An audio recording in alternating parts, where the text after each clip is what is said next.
이제 올해 시작부터 우리가 성경 통독을 하면서 제가 주일 설교 말씀을 준비할 때는 그 한 주간의 통독의 본문의 분량 중에서 이제 읽으면서 저도 통독하면서 그 가운데 주시는 그 하나님의 은혜가 있는 구절이나 본문이 있으면 이제 설교, 주일날 설교의 말씀으로 함께 나누고자 할 때가 대부분인데 가끔은 그럴 때가 있어요. 성경 통독을 하다 보면 어떤 성경의 각 권이 있잖아요. 예를 들어서 오늘도 이번 한 주가 지난 한 주간 사도행전을 봤는데 가끔은 이제 그럴 때가 있어요. 사도행전에서 제일 중요한 곳이 어딜까? 다른 곳에서도 마찬가지예요. 이제 그렇게 느낌이 올 때가 있어요. 사도행전에서 가장 중요한 곳이 어딜까? 그래서 그 중요한 곳을 본문 삼아서 주일날 성도님들과 함께 설교 말씀을 나눌 때도 간간히 있는데 오늘이 그런 날이에요. 제가 오늘 사도행전을 지난 한 주간 쭉 보면서 물론 주시는 마음들도 많이 있었지만 이 사도행전에서 가장 중요한 본문이 어딜까? 개인적으로는 저는 오늘 이 본문이라고 생각이 됩니다. 물론 다른 말씀들도 다 중요하죠. 그런데 하나님께서 예루살렘과 유대뿐만 아니라 온 세계 열방 모든 사람들을 구원하시기 위해서 한 사람 변화시키는 장면, 이 사울이라고 하는 이제 이름이 바뀌면 바울이 되죠. 근데 오늘은 아직 바뀌기 전이기 때문에 사울이라고 말하겠습니다. 이 사울 한 사람 변화시키는 이 오늘 본문 내용이 참 많은 내용들보다 더 중요하다, 이제 그런 생각이 들었어요. 이 사울의 변화, 사울이 예수님 만난 이 과정은 기독교 역사에서도 가장 중요한 사건입니다.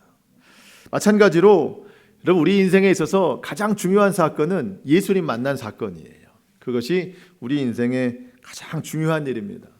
정확히 말하면 내가 예수님 만난 게 아니라 예수님이 나를 만나 주신 거예요.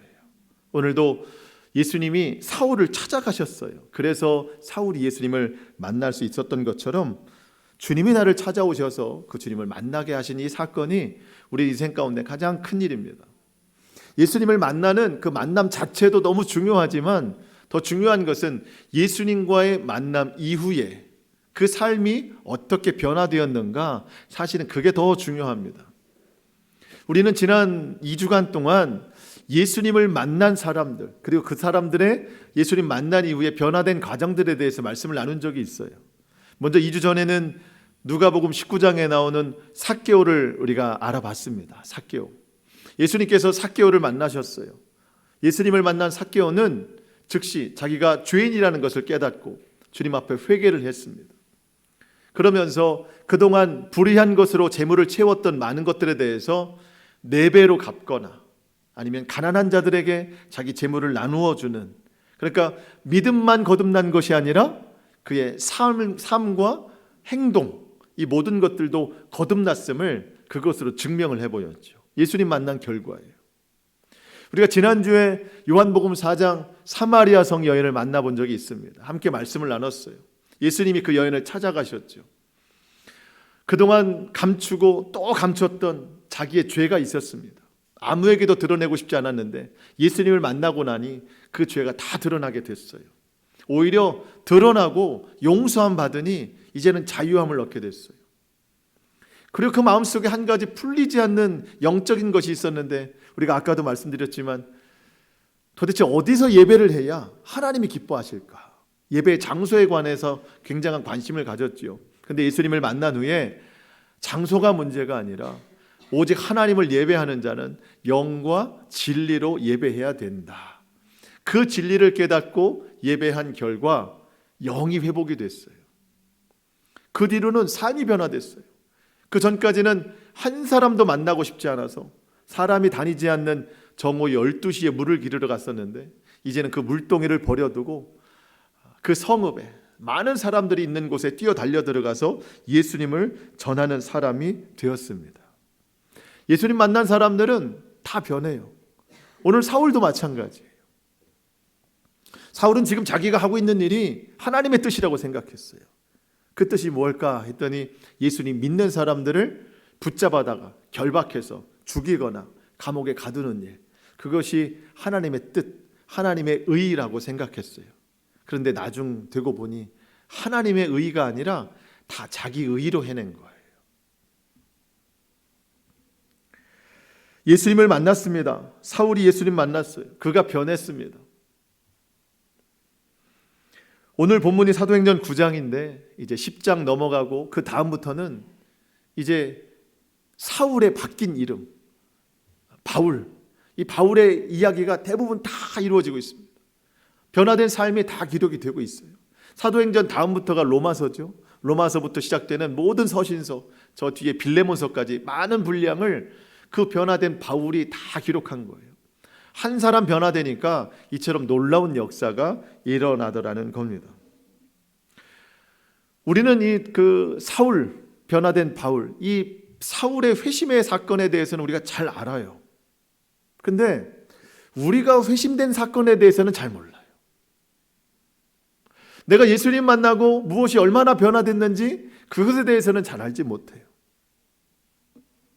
오늘 본문에서 사울이 그 회심되기 전, 변화되기 전의 모습이 나오고 또 예수님을 만나는 장면이 나오고 그 이후에 어떻게 변화됐는가 이런 것이 이제 언급이 되는데, 이런 모습들 속에서 오늘 우리가 말씀을 보면서 과연 나는 예수님을 만나고 나서 무엇이 얼마나 변했는가, 그런 것들을 좀 생각해 보고 그렇지 못한 부분들에 대해서는 좀 새로운 결단이 일어나는 시간이 될 수 있기를 축복합니다. 자, 1절과 2절 말씀을 보겠습니다. 저는 성경을 보면서 이렇게 깨끗하게 안 보거든요. 몇 번 말씀드렸지만 막 줄을 치고 막 이렇게 강조하고 하는데, 혹시 저와 같은 그렇게 성경을 보는 분이 있다면 제가 줄치라는 곳에 한번 줄을 쳐줘도 괜찮을 것 같아요. 자, 1절입니다. 사울이 주의 제자들에게 대하여 여전히 위협과 살기가 등등하여 대제사장에게 가서 다메섹 여러 회당에 가져갈 공문을 청하니, 이는 만일 그 도를 따르는 사람을 만나면 남녀를 막론하고 결박하여 예루살렘으로 잡아오려 함이라. 사울은 예수 믿는 사람들을 붙잡아서 결박했어요. 감옥에 가두려고 그랬습니다. 말씀드린 것처럼 그게 하나님 뜻이라고 생각했어요. 여전히 위협과 살기가 등등하다. 여전히. 그러면 앞에 뭐가 있었다는 얘기잖아요. 그 여전이라는 단어를 설명해 줄 수 있는 게 뭐냐면, 앞서 7장과 8장 처음에 기록된 스데반의 순교예요. 초대교회 스데반 집사님이 처음으로 순교를 했습니다. 순교한 자는, 죽은 자는 옷을 벗겨요. 그 옷을 갖다가 버려야 되는데 그 옷을 버리는 것도 중요한 임무예요. 사람들이 스데반의 옷을 벗겨서 사울이라고 하는 청년의 발 앞에 갖다 놔요. 중요한 임무를 이 사울이 하고 있는 겁니다. 그만큼 초대교회 예수 믿는 사람들을 박해하고 핍박하는 일에 사울은 매우 중요한 역할들을 많이 감당했습니다. 자, 그 일 이후로 여전히 위협과 살기가 등등한 상태예요.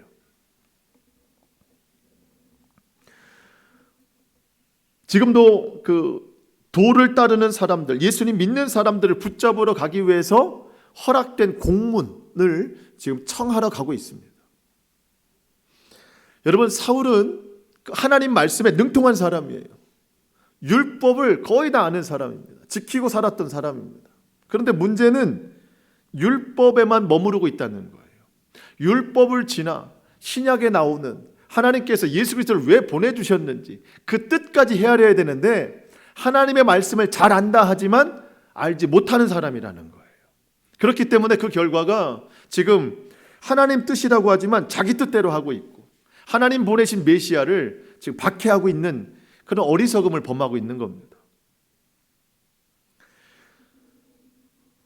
사도 바울이 나중에 이제 변화돼서 사도로서의 직분을 받고 각 교회에 편지를 보냈는데, 그 중에 하나가 고린도 교회인데, 고린도 교회에 편지를 보낼 때 이런 고백을 했어요. 고린도전서 1장 18절, 십자가의 도가 멸망하는 자들에게는 미련한 것이요 구원을 받는 우리에게는 하나님의 능력이라. 나중에는 이렇게 했거든요. 근데 지금 예수님 만나기 전에는 십자가가 멸망하는 자들에게는 미련한 것이요, 지금 사울에게는 십자가의 도가 미련한 것이에요. 믿을 필요가 없는 거예요. 하나님의 법을 위반한 거예요. 어떻게 하나님의 아들이 인간 예수로 왔는가 이거를 인정하지 못하고 예수님은 이미 죽으셨지만 예수 믿는 자들, 그 도를 따르는 사람들을 결박하여 붙잡는 일을 하고 있습니다. 도를 따르는 사람들. 지금은 사울에게는 아주 미련한 일입니다. 그게. 말씀을 알았다고 했지만 제대로 알지 못한 결과예요. 여러분, 하나님의 말씀을 제대로 알지 못하면 누구라도 이러한 모습이 될 수 있다는 사실을 우리가 알아야 됩니다. 지금 사울이 하나님 말씀 안다고 했는데 제대로 알지 못하니까 예수님 믿는 사람들을 박해하는 삶을 살고 있는 거예요. 우리도 마찬가지예요. 우리도 신앙생활의 경력이 있고 지금도 말씀을 듣고 있고 또 말씀을 읽기도 하지만 그렇게 행하기는 하지만 그 말씀이 내 삶의 실제가 되지 못하고 읽기는 읽고 듣기는 들어도 그 말씀을 가볍게 여기어서 귀하게 여기지 않으면 귀로는 들으나 마음에 남는 것이 없어서 다 날아가 버리면 우리는 말씀을 안다고 할 수 없어요. 그러면 사울과 같은 삶을 살 수밖에 없어요. 여전히 위협과 살기가 등등하다. 여러분, 살기가 뭐죠? 죽이고자 하는 마음입니다. 그리고 그 실천이 행동으로 옮겨지는 거예요. 사울은 그랬던 사람입니다. 위협적인 사람이었어요. 늘 남들에게. 여러분, 우리 마음에 살기가 있잖아요. 우리도 마음에 살인이 많잖아요. 내가 미워하는 사람들, 정죄하는 사람들.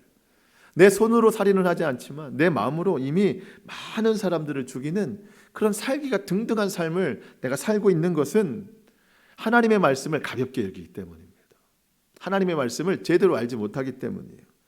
미움과 정죄와 분노, 혈기, 우린 등등해요. 여러분, 등등하다는 말은 우리가 더 있다 그런 말이 아니고 원어적으로 보면은요, 숨을 들이쉬다는 말이에요. 숨을 들이쉬다. 여러분, 살아있는 사람은 숨을 들이쉬고 내뱉는 것이 자연스럽습니다. 그런 것처럼 사울에게는 위협과 살기가 숨 쉬듯 자연스러운 거예요. 몸에 밴 거예요. 그것이 그저 그 사람이 된 겁니다. 여러분, 이게 얼마나 무서운 일이에요. 숨을 들이쉴 때마다 살기가 있어요. 숨을 내뱉을 때마다 위협이 있어요. 이게 등등하다는 말이에요. 여러분, 한번 생각해 봅니다. 나는 무엇으로 등등한 사람인가? 나는 어떤 마음, 어떤 행동이 내 마음과 내 몸에 지금 배어 있는가? 여러분, 십자가에서 내 모든 죄를 사해 주신 예수님, 내가 그 예수님을 믿는데도 어쩌면 내 마음에 이 죄와 탐욕, 이 세상 욕심이 등등한지 모르겠어요. 그냥 숨 쉴 때도 탐욕, 숨을 내뱉을 때도 죄.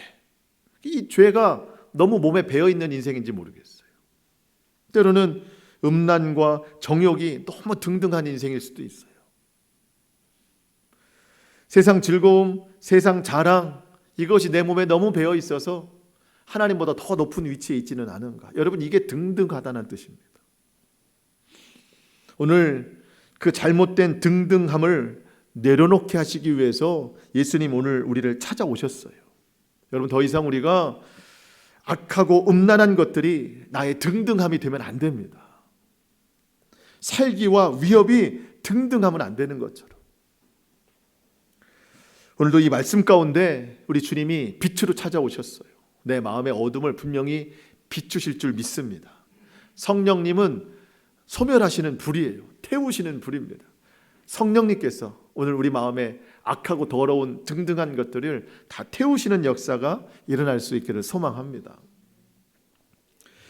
도를 따르는 사람들, 예수님 믿는 사람들을 붙잡아 결박해도 괜찮다라는 허락된 공문을 받아가지고 사울이 목적지인 다메섹을 향해 가고 있습니다. 오늘 성경에 보니까 거의 다 도착했다고 나와요. 그때 예수님께서 빛으로 찾아오셨어요.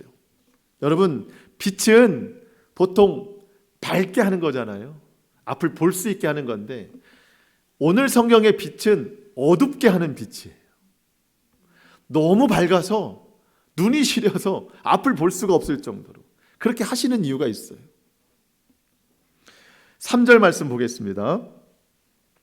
사울이 길을 가다가 다메섹에 가까이 이르더니 호련히 갑자기 하늘로부터 빛이 그를 둘러 비추는지라. 여러분, 사울이 출발한 곳이 예루살렘이거든요.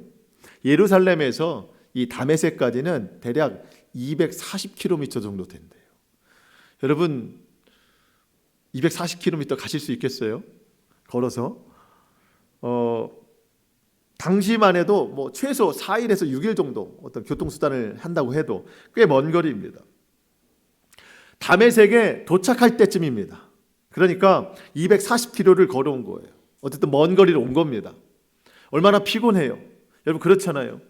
내가 어떤 일을 하려고 하는데 좋은 마음으로 가지 않아요. 악한 마음으로 분노와 혈기를 가지고 가요. 근데 그 마음에 내 수고가 더해지면 이게 뭐 거의 폭발할 지경이죠.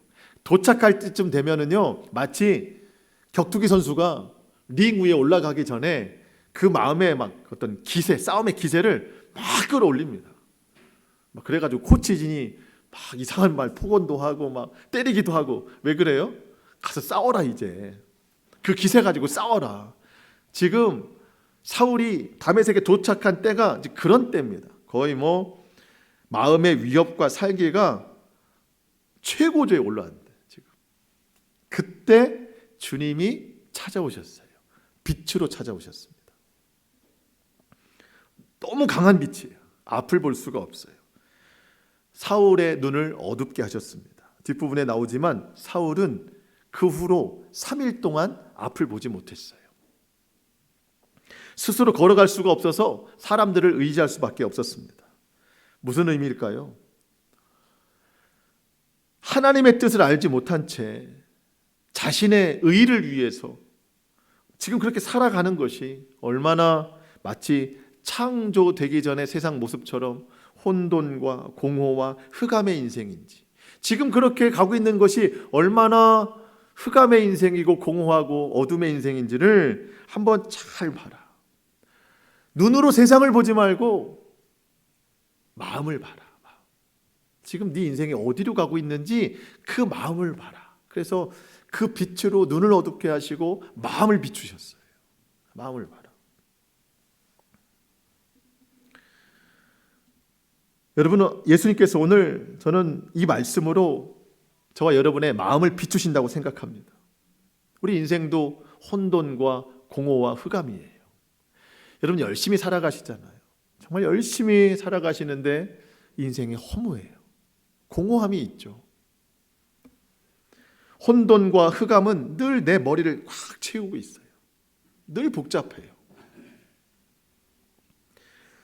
세상 이것저것으로 인생의 공허함을 채우려고 하고 내 머리의 흑암을 좀 밝히 보이게 하려고 많은 노력을 하지만 아무것도 나를 채울 수 없어요. 여러분, 우리 인생의 혼돈을 바르게 하실 수 있는 분은 오직 예수님 한 분밖에 없습니다. 흑암의 인생에 빛을 비추시는 분은 예수님밖에 없어요. 공허한 인생에 무엇으로 채울 수 있겠어요? 오직 하나님의 말씀입니다.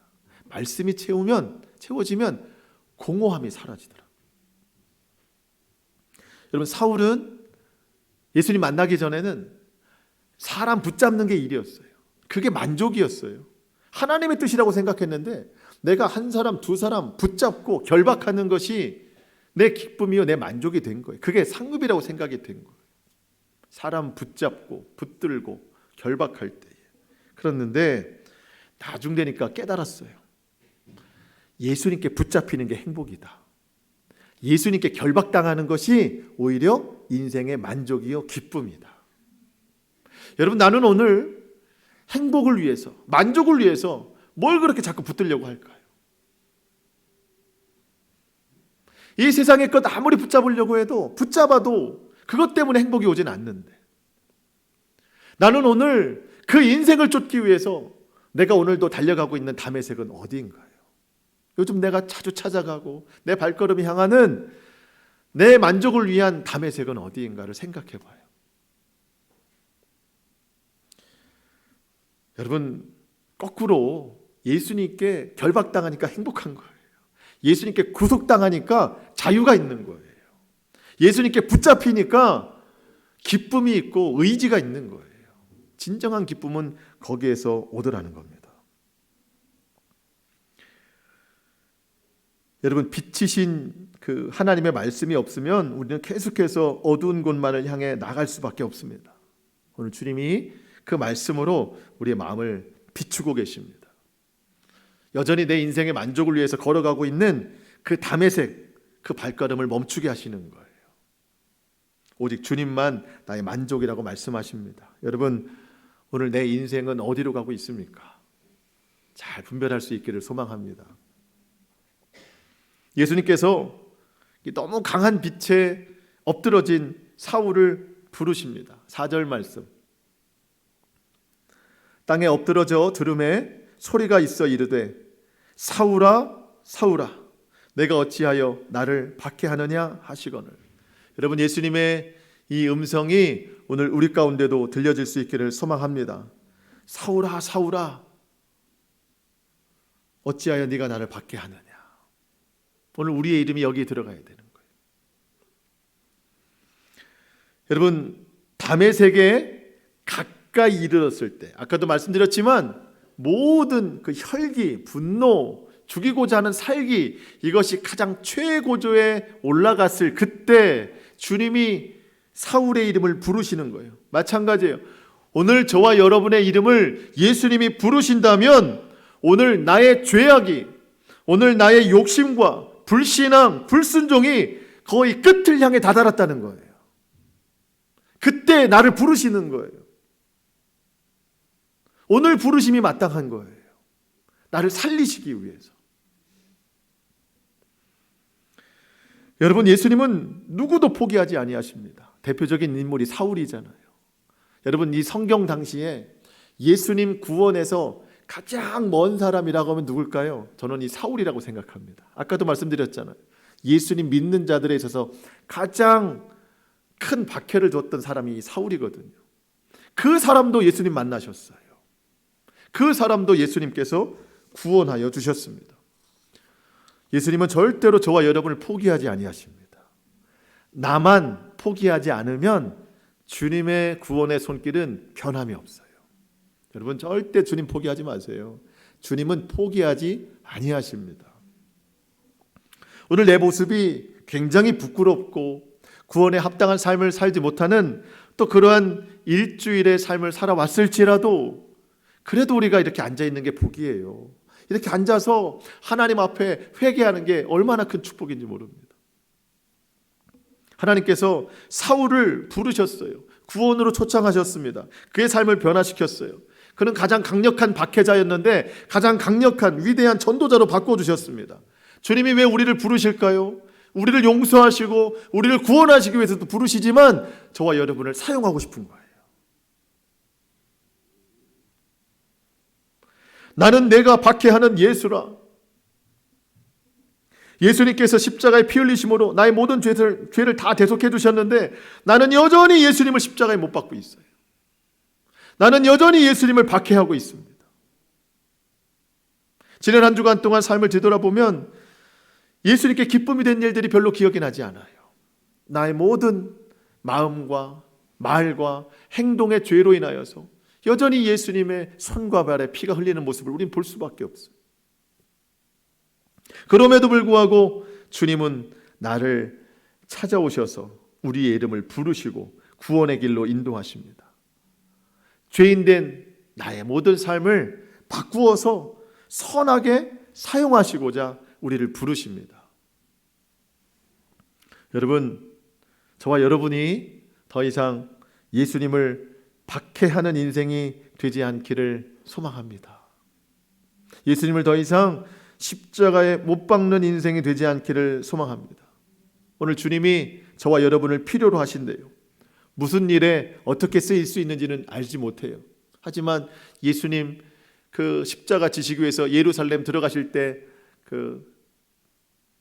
뭘 타고 낙이 새끼를 타고 들어가셨잖아요.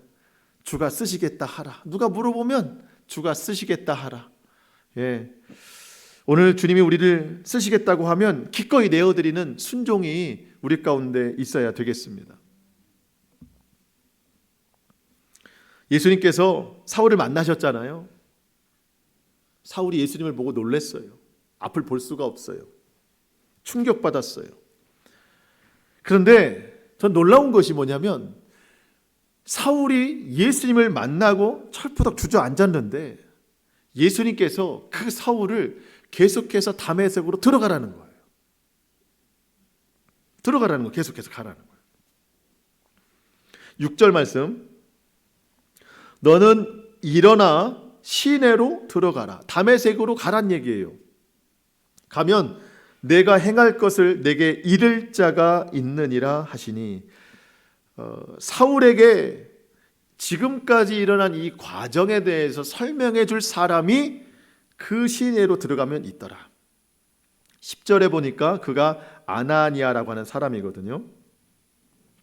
아나니아라는 사람을 통해서 이게 어떻게 된 일인가, 하나님의 뜻, 예수 그리스도에 대해서 다 듣게 된 다음에 회복이 됩니다. 세례를 받아요. 새로운 삶에 대한 도전과 결단이 일어나게 되는데, 저는 이 부분에서 의문이 들었어요. 왜 주님은 사울을 다시 예루살렘으로 돌려보내시지 않고 다메섹으로 가게 하시는가? 아니, 온 길로 다시 돌아가야지.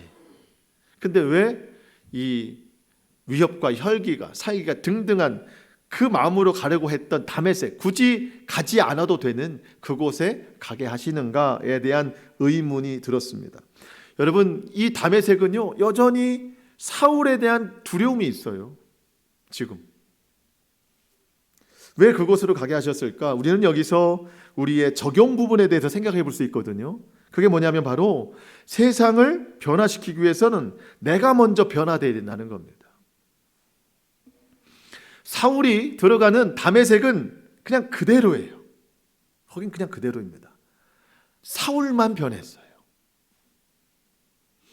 처음에는 위협과 살기가 등등한 모습으로 출발했죠. 예수님 믿는 사람들을 붙잡아 결박하기 위해서. 그런데 거의 도착할 때쯤, 예수님 만난 후에는 예수님께 붙잡힌 바가 됐습니다.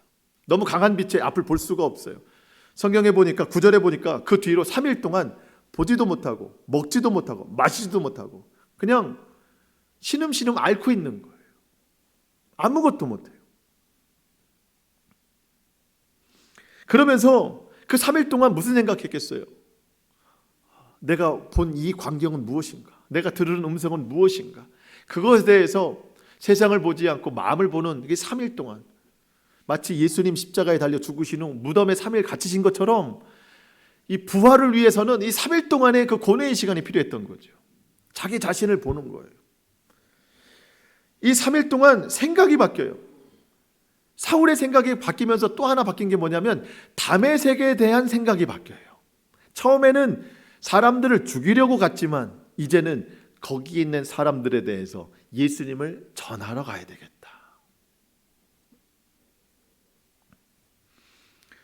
아나니아의 보호로부터 이제 그 음식도 공급받고 또 말씀도 깨닫게 됐고 세례를 받게 됐어요. 회복이 됐습니다. 그 다음 행보가 놀랍습니다. 여러분, 오늘 본문 좀 뒤에 있는 19절부터 보실까요? 19절부터 여러분 제가 읽어볼 테니까 눈으로 한번 어떻게 변했는가, 딱 3일 만에 이렇게 변화됐습니다. 19절부터 보겠습니다. 22절까지. 음식을 먹음에 이제 3일 후에 강건하게 됐습니다. 사울이 다메섹에 있는 제자들과 함께 며칠 있을새 즉시로 각 회당에서 예수가 하나님의 아들이심을 전파하니. 여러분, 사실 이것 때문에 사람들 붙잡으러 간 거거든요. 어떻게 하나님의 아들이 사람이냐. 그런데 즉시로 회당에서 예수가 하나님의 아들이심을 전파하니 21절, 듣는 사람이 다 놀라 말하되 이 사람이 예루살렘에서 이 이름을 부르는 사람들을 멸하려는 자가 아니냐. 여기 온 것도 그들을 결박하여 대제사장들에게 끌어가고자 함이 아니냐 하더라. 사울은 힘을 더 얻어 예수를 그리스도라 증언하여 다메섹에 사는 유대인들을 어떻게 해요? 당혹하게 했습니다. 당혹하게 했어요. 여러분, 이게 예수님 만난 사람들의 결과예요.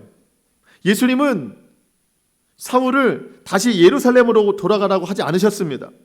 가려고 했던 다메섹으로 그냥 가라고 하셨어요. 변화된 모습으로 다메섹으로 들어가니까 다메섹에 가서 할 일도 변화됐어요. 거기서 무엇을 해야 될까? 생각도 순종도 다 변화됐습니다. 사람들의 반응도 다 바뀌었습니다. 여러분, 예수님 믿는 사람들은 사람과 환경을 탓하지 않습니다. 내가 먼저 변합니다. 여러분, 내가 변화돼서 그냥 그대로 있는 가정, 그 가정에 내가 그냥 들어가는 거예요. 변화된 몸으로 들어가는 거예요. 내가 변화돼서 원래 그대로 있던 교회에 가는 거예요. 내가 변화돼서 원래 있던 직장에 가는 거예요. 변화되니까 가서 해야 될 일이 바뀌었어요. 가정에서 내가 해야 될 일이 바뀌었어요. 교회에서 해야 될 일이 바뀌고 직장에서 해야 될 일이 바뀌는 거예요. 내가 변화되니까. 우리는 보통 그렇게 생각합니다.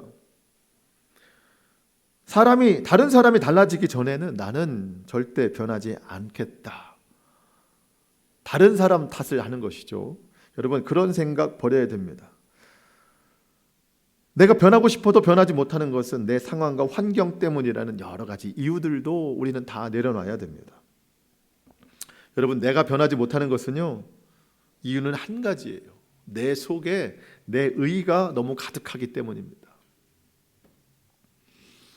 사람이 변할 수 있는 힘은 저는 한 가지라고 믿습니다. 오직 예수 그리스도, 하나님의 말씀. 하나님의 말씀이 내 의의 자리를 다시 채워야 되는 거예요. 하나님의 말씀이 내 삶의 주인이 되어야 됩니다. 그 말씀에 순종할 때 내가 변화될 수 있습니다. 여러분, 내가 변화되면은요, 할 일이 바뀌어요. 사울이 죽이러 다녔잖아요. 이제는 살리러 다닙니다. 여러분, 내가 예수 만나서 변화되면은 해야 될 일이 바뀌고 내 입에서 나오는 말들도 바뀌고 시선도 바뀌어요. 내가 구원받았다고 확정이 되면 다른 사람들의 구원에 너무 신경이 가는 거예요. 저 사람들 살릴 일에 모든 관심이 가는 거예요. 단지 먹고 입고 마시고 이게 문제가 아닌 거예요. 구원으로 다 바뀝니다. 구원. 그래서 우리 가정 안에 구원 못 받은 사람들 그냥 눈물이 나는 거죠. 마음에 눈물이 나고 실제적으로도 안타깝고.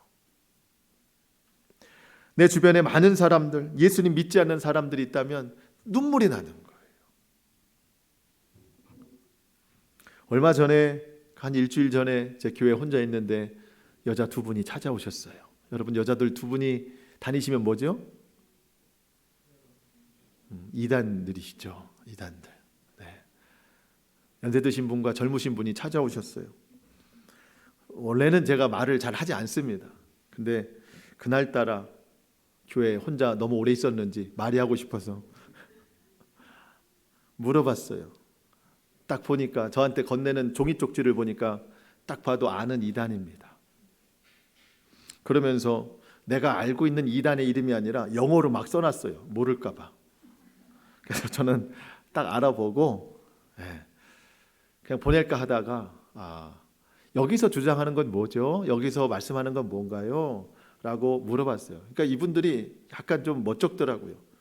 다 교회들마다 가면은 가라고, 빨리 가라고 뭐 이렇게 하는데 물어보니까 관심을 보이더라고요. 그러면서 그랬죠. 여러분은 여러분이 믿는 게 있고 저는 제가 믿는 게 있으니 그냥 서로 존중하는 것이죠. 근데 저는 궁금합니다. 두 분이 믿는 그 하나님, 예수님은 어떤 분이신가라고 물었어요. 그랬더니 한 번 구원 받았기 때문에 더 이상 회개 안 해도 된다는 이단이었어요. 구원파, 거듭남. 우리는 하나님이 우리 인생을 구원하려고 예비해 놓으셨고 예수님 십자가로 모든 죄를 다 씻으셨기 때문에 그때부터 나는 구원받은 사람이니까 더 이상은 회개 안 해도 됩니다. 그래서 제가 아니 성경에 회개하라고 이렇게 많은 말씀이 나와 있는데 왜 그거를 믿지 않으세요? 그랬더니 목사님은 참 믿음이 없으시군요. 주님이 십자가로 모든 죄를 단 한 번에 다 해결하셨다고 했는데 왜 그 주님의 말씀을 믿지 않으세요? 저도 막 설명을 했죠. 예. 뭐 여러 가지 이제 성경을 보여주면서 이제 이야기를 했더니 그래도 제가 그때 목사잖아요. 그랬더니 그분들이 저희는 좀 안 될 것 같고요. 자기네 목사님을 좀 만나보시라는 거예요. 그래서 아니요, 저는 그분을 만나고 싶은 게 아니라 두 분의 영혼이 안타까워서 그렇습니다. 이렇게 열심히 다니는데, 이렇게 열심히 다니고 있는데 그들에게 구원이 없으니까 너무 안타까운 거예요. 그래서 제가 그 두 분에게, 저는 두 분의 말을 들어서 참조하려고 하는 게 아닙니다.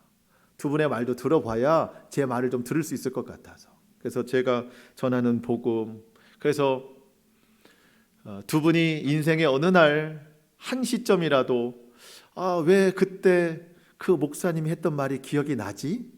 라고 하는 한순간만 있다면 저는 감사할 것 같습니다. 왜냐하면 진리는 살아있으시니까. 그래서 그 두 분이 만약에 구원받을 수만 있다면 얼마나 감사할까. 그래서 시간을 좀 내서 그분들과 대화를 좀 나눈 거예요. 나중에 보니까 또 찾아오셨더라고요. 제가 없을 때 스티커를 붙여놓고 가셨어요. 아마 제가 넘어갈 것 같은가 봐요. 그분도 제가 안타까웠겠죠. 근데 저는 솔직히 그랬어요. 저렇게 열심히 다니는데, 저렇게 열심히 믿는데 구원이 없다면 얼마나 안타까울까. 여러분, 본 적이 없어요. 남이에요. 남인데도 그래요. 여러분, 우리 가정 안에 예수님 믿지 않은 사람이 있으면 여러분이 견딜 수가 없는 거예요. 예수님 믿고 구원 받았으면 모든 관점이 거기에 있는 거예요. 구원. 내가 먹고 사는 게 문제가 아닙니다. 물론 열심히 살아야죠.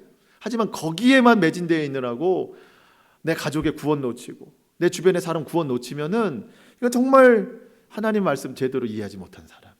사도 바울이 변화되니까 처음엔 죽이러 갔더니 이제는 3일 만에 살리러 다니는, 사람들이 당혹스러울 정도로 그렇게 사는 삶이 되었습니다. 구원받은 사람은요, 사랑과 용서가 있어요. 구원받은 사람은 겸손과 온유가 있어요. 변화되는 거예요. 내가 변화되니까 가정이 변화돼요. 교회가 변화되고 직장이 변화돼요. 세상이 변화돼요. 그래서 예수님께서 예루살렘으로 돌아가지 말고 가던 길 가라는 거예요. 네가 어떻게 변화됐는지 그 사람들에게 보여주라는 거예요. 오히려 그곳에 더 놀라운 구원의 역사가 일어나게 되었습니다. 들어가면 너에게 이를 자가 있다. 그가 아나니아다. 여러분, 우리에게 이를 자가 누구십니까? 우리에게 말씀하시는 분이 누구예요? 성령님이십니다. 내가 변화되기로 결단만 하면 성령님이 내 속에서 말씀해 주십니다. 주님, 어떻게 행동해야 될까요? 주님, 어떻게 내가 말을 해야 될까요? 내가 가정에서 어떻게 변화되어야 될까요? 결단하고 하나님 앞에 도움을 요청하면 내가 가정에서 해야 될 일을 성령님께서 말씀하십니다. 내가 직장에서 사람들에게 어떻게 예수의 향기를 전할까 결단하고 마음 먹으면 내게 이를 자가 있나니, 그분이 성령님이시라는 거예요. 성령님이 나에게 가르쳐 주십니다. 그 도움을 받아보세요. 7절에 보니까 사울이 다메섹에 들어가는데 혼자 간 게 아닙니다. 여러 사람들이 있어요. 그런데 그 강력한 빛과 그 음성, 이것에 반응한 사람은 오직 사울 한 사람뿐입니다. 다른 사람은 이것이 무슨 현상인지 모르는 거예요. 한 사람만 들었어요. 여러분, 오늘 주님이 여러분에게 왜 듣게 하시겠어요? 여러분부터 변하라는 거예요. 사울이 변하니까 그 한 사람을 통해서 다메섹을 변화시키고 온 열방을 변화시키는 거예요. 그래서 사울 한 사람 듣게 하시는 거예요. 오늘 주님께서 우리를 듣게 하시는 이유는 내가 변화되면 나를 통해서 놀라운 역사가 일어날 것을 주님이 기대하시기 때문입니다. 가정에서 다른 사람 못 듣는다? 그럼 못 듣느냐고 하지 마시고 들은 내가 변화되세요. 나를 통해서 우리의 가정이 변화되게 될 줄로 믿습니다. 생각해 봅니다. 여전히 내가 내려놓지 못하고 있는 내 마음의 의의가 무엇인가? 주님은 변화라고 말씀하시고 빛으로 찾아오시고 그렇게 내려놓으라고 하는데 여전히 내려놓지 못한 나의 의의, 나의 옛사람은 무엇인가? 왜 변화되지 못하고 있는가? 여러분 한번 생각해 보세요. 내가 변화될 때 우리 가정이 어떻게 변화되겠는가? 한번 기대해 보세요. 내가 구원에 관심 갖고 내가 사랑의 사람이 되고 내가 온유와 겸손의 사람이 돼서 변화될 때 우리의 가정과 직장과 내가 만나는 관계 어떻게 변화될까? 여러분 사람들이 당혹스러워하지 않을까요? 저 사람 변했구나. 성령님께서 나의 변화를 크게 사용하실 줄 믿습니다. 여러분 주변이 정말 긍정적인 의미의 당혹스러울 정도로 한번 저와 여러분이 좀 변화될 수 있기를 소망합니다. 구원의 역사, 성령의 역사가 반드시 일어날 거예요. 말씀을 마치겠습니다. 여러분 삭개오 변했습니다. 사마리아 여인 변했습니다. 오늘 사울 변했습니다. 이들 변화의 공통점은 예수님 만났다는 거예요. 오늘 우리 예수님 만났습니다. 그럼 변화되어야 되는 거예요. 나도 이 공통점에 들어가야 돼요. 여러분 우리 변화되어야 됩니다. 내 몸과 마음에 등등한 것들 얼마나 악한 게 많은지 몰라요. 세상 부패한 것 중에 제일 부패한 게 내 마음이라고 했는데 여러분 우리가 보이지 않아서 그렇지 너무 부패하고 가증한 것들이 내 속에 너무나도 많습니다. 이 등등한 것들 숨을 쉴 때마다 나오는 이 등등함을 오늘 내려놓으라고 말씀하십니다. 더 이상 예수님을 박해하거나 십자가에 못 박는 인생을 살지 말라는 거예요. 하나님 말씀에 순종하며 살라는 겁니다. 내 의의를 내려놓고 내 속에 하나님 말씀 채우라는 겁니다. 그러면 성령님이 인도하신다는 거예요. 나를 통해서 이루실 일이 있고 나를 통해서 구원받을 사람이 반드시 있다는 겁니다. 여러분, 여러분을 통해서 구원받을 사람이 있으니 얼마나 기쁜 일입니까? 나를 통해 하나님 나라 이룰 곳이 있대요. 나를 통해 우리 가정이 하나님 나라 되고 직장, 교회 또 내가 관계한 많은 모임들 중에 하나님 나라를 나를 통해 만들어 가겠다고 역사하십니다. 우리 모두가 주가 쓰시겠다 하시는 그곳에 기꺼이 순종하여 내어드리는 우리 모든 삶이 될 수 있기를 주님의 이름으로 축복합니다. 기도하시겠습니다.